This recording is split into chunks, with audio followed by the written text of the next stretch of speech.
Hello అండి. పిల్లలకి fried rice అంటే చాలా ఇష్టం కదా.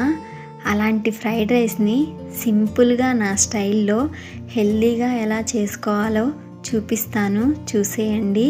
ఇలా చేసి పెట్టి చూడండి ఒక్కసారి. లంచ్ బాక్స్ ఖాళీగా ఇంటికి వచ్చిద్దండి. ఇంకా లేట్ చేయకుండా వీడియో స్టార్ట్ చేద్దాం.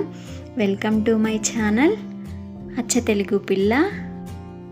ఒక కళాయి పెట్టుకుని దాంట్లోకి ఆయిల్ యాడ్ చేసుకోవాలండి.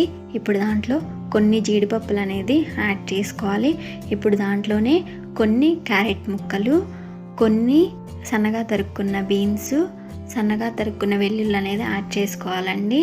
ఇప్పుడు దాంట్లోనే కొంచెం సాల్ట్ అనేది యాడ్ చేసుకోవాలి.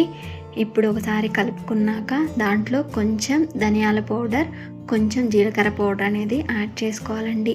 ఇవన్నీ ఉడకాలండి. ఉడికాక మనం ఆల్రెడీ పక్కన పెట్టుకున్న రైస్ అనేది దీంట్లో యాడ్ చేసుకోవాలండి. ఇప్పుడు ఆ రైస్ వేసుకున్నాక హై ఫ్లేమ్ మీద టాస్ చేసుకోవాలండి. ఇప్పుడు దాంట్లోనే కొంచెం సోయా సాస్ అనేది యాడ్ చేసుకోవాలండి. ఇప్పుడు దాంట్లో సన్నగా తరుక్కున్న కొత్తిమీర అనేది యాడ్ చేసుకోవాలండి. అంతేనండి. చాలా అంటే చాలా సింపుల్ కదా. ఎంతో simple and healthy fried rice అనేది రెడీ అయిపోయిందండి.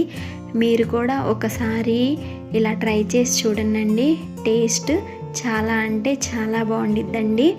మీకు కానీ నా రెసిపీస్ కానీ నచ్చితే నా ఛానల్ని లైక్ చేయండి, షేర్ చేయండి, సబ్స్క్రైబ్ చేయండి. అలానే నా ఛానల్ని సపోర్ట్ చేయండి. Thank you.